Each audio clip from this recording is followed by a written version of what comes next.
তাবলিগ জামায়াতের জুবায়েরপন্থী এবং সাদপন্থীদের সংঘর্ষের ঘটনা ঘটেছে টঙ্গী ইজমা মাঠে এবং সেই ঘটনায় ৩ জনের নিহতের ঘটনা এখন পর্যন্ত আমরা জানতে পেরেছি এবং একই সঙ্গে এই হাসপাতালেও কিন্তু সকালের দিকে এখানে সংঘর্ষের ঘটনা ঘটেছে এবং সেই হিসেবে কিন্তু ঢাকা মেট্রোর নিরাপত্তার স্বার্থে এখানে সেনাবাহিনী, র্যাব এবং পুলিশ মোতায়েন করা হয়েছে এবং দেখছি যে আমাদের র্যাবের 2টি প্লাটুন কিন্তু এখানে মোতায়েন করা হয়েছে। একই সঙ্গে যদি জানানোর চেষ্টা করি, এখানে কিন্তু র্যাবের একটি প্লাটুন মোতায়েন করা হয়েছে, পুলিশের বেশ কিছু সদস্য এবং সেই সাথে আনসার বাহিনীর সদস্যরা কিন্তু কাজ করছে। সব কিছু মিলেই যদি আপনাদের এই মুহূর্তে দেখানোর চেষ্টা করি, আপনারা দেখছেন যে এখানে সেনাবাহিনী এবং র্যাবের সদস্যরা কিন্তু এখানে দায়িত্ব পালন করছে, একই সঙ্গে কিন্তু পুলিশের সদস্যরা দায়িত্ব পালন করছে, অর্থাৎ যাতে কোনো ধরনের অপ্রীতিকর ঘটনার সৃষ্টি না হয় সেই বিষয়টি নিশ্চিত করতেই কিন্তু আসলে মূলত এখানে সেনাবাহিনী মোতায়েন করা হয়েছে।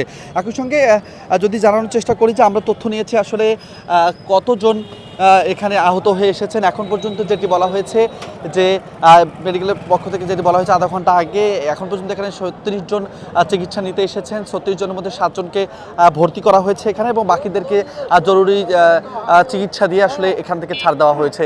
তবে এখানে দুজন মুমূর্ষু অবস্থায় এসেছিলেন, একজন আসলে হাসপাতালে আসার আগেই মারা গিয়েছেন এবং আরেকজন এখানে এসে মারা গেছে, অর্থাৎ এই ঢাকা মেডিকেলে 2 জনের নিহতের ঘটনা ঘটেছে। একজনকে মৃত অবস্থায় আনা হয়েছে এবং একজন এখানে এসেই চিকিৎসারত অবস্থায় মারা গেছেন, এমনটা কিন্তু আমরা জানতে পেরেছি। এর আগে কিন্তু 3 জনের নিহতের ঘটনা আমরা জেনেছি এবং এখন পর্যন্ত আসলে সাদপন্থী এবং জুবায়েরপন্থী, তাবলিগ জামায়াতের সাদপন্থী এবং জুবায়েরপন্থীদের মধ্যে কত জনের নিহতের ঘটনা ঘটেছে সে বিষয়টি যদিও নিশ্চিত হওয়া যায়নি। তবে যদি জানানোর চেষ্টা করি যে ইতিমধ্যে কিন্তু তাবলিগ জামায়াতের জুবায়েরপন্থীদের দাবি যে তাদের একাধিক সাথী মূলত আহত হয়েছেন এবং তাদের 3 জন নিহত হয়েছেন বলে তারা কিন্তু এখানে দাবি করেছেন। আমরা কয়েকজন পন্থী আলেমদের সাথে কথা বলেছি, তারা যেমনটা আসলে জানাচ্ছিলেন যে এখানে মূলত তারা তাদের সাথীদের সুরক্ষার জন্য এসেছেন, তবে এখানেও নানাভাবে হামলার ঘটনা হয়েছে এবং একই সঙ্গে তারা আসলে সাদপন্থী যারা রয়েছে তাদেরকে ভারতের এজেন্ট বলেও কিন্তু তারা উল্লেখ করেছেন। সব কিছু মিলেই যদি আপনাদের জানানোর চেষ্টা করি যে এই মুহূর্তে নিরাপত্তার বিষয়টি যদি একটু জানাই, যে ঢাকা মেডিকেলে যেহেতু কিছুটা উত্তেজিতপূর্ণ পরিস্থিতির সৃষ্টি হয়েছিল সকালের দিকে, সেই দিক থেকে কিন্তু এখানে সেনাবাহিনী মোতায়েন করা হয়েছে। একই সঙ্গে আমরা দেখছি যে এখানে র্যাব মোতায়েন করা হয়েছে, র্যাবের সদস্যরা এখানে দায়িত্ব পালন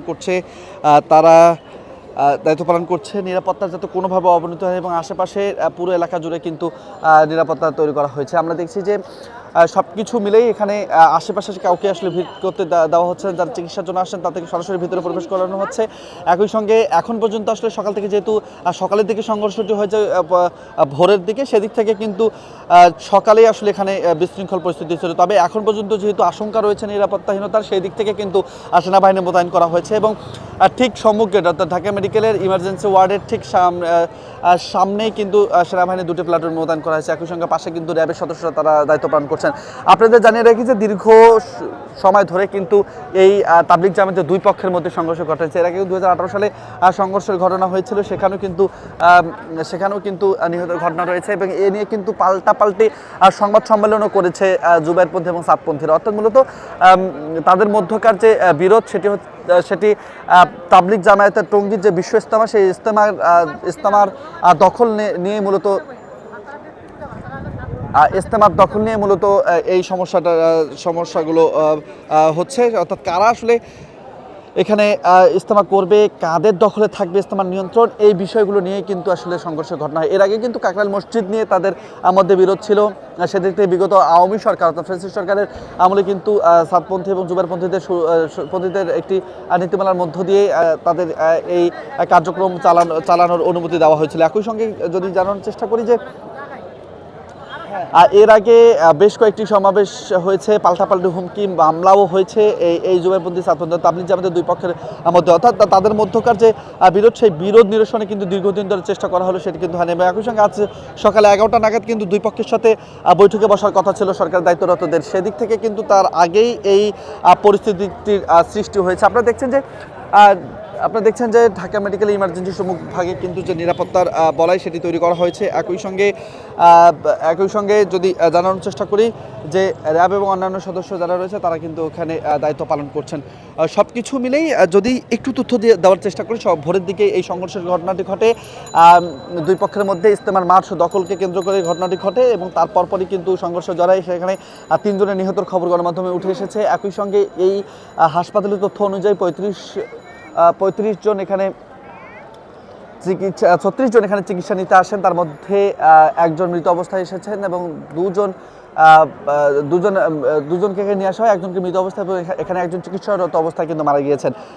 ফলে 2 জনের মৃত্যুর তথ্য আমরা এই হাসপাতাল থেকে পেয়েছি। একই সঙ্গে 36 জনের মধ্যে 7 জনকে ভর্তি করা হয়েছে এবং বাকিদেরকে কিন্তু এখান থেকে ছাড় দেওয়া হয়েছে, অর্থাৎ প্রাথমিক চিকিৎসা দেওয়ার পরে এখান থেকে ছাড় দেওয়া হয়েছে। এবং আমরা যেমনটি আসলে এখানে জানার চেষ্টা করেছি, এখানে জুবায়েরপন্থীদের কয়েকজনের আমরা দেখা পেয়েছি, তাদের সাথে কথা বলছে। তারা যেমনটি বলছেন যে তারা সন্ত্রাসী উল্লেখ করে, সাতপন্থীদের সন্ত্রাসী উল্লেখ করে তারা যেমনটি বলছেন যে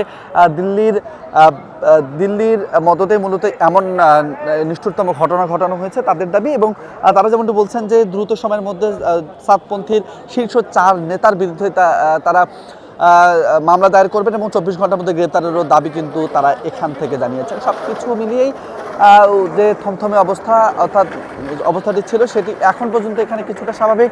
এখানে মানুষ যারা আসলে চিকিৎসা নিতে এসেছেন, 7 জনকে যাদেরকে ভর্তি করা হয়েছে তারা ভর্তি হয়েছেন। এছাড়াও কিন্তু ঢাকার বিভিন্ন অঞ্চলে বিভিন্ন হাসপাতালে কিন্তু তাদেরকে ভর্তি করা হয়েছে। সব কিছু মিলে এই মুহূর্তে পরিস্থিতি আরেকটু জানানোর চেষ্টা করব। সকালের দিকে টঙ্গীর মাঠ দখলকে কেন্দ্র করে সাতপন্থী এবং জুবায়েরপন্থীদের মধ্যে সংঘর্ষের ঘটনা ঘটে এবং এই সংঘর্ষের ঘটনায় গণমাধ্যমে 3 জনের মৃত্যুর খবর উঠে আসে।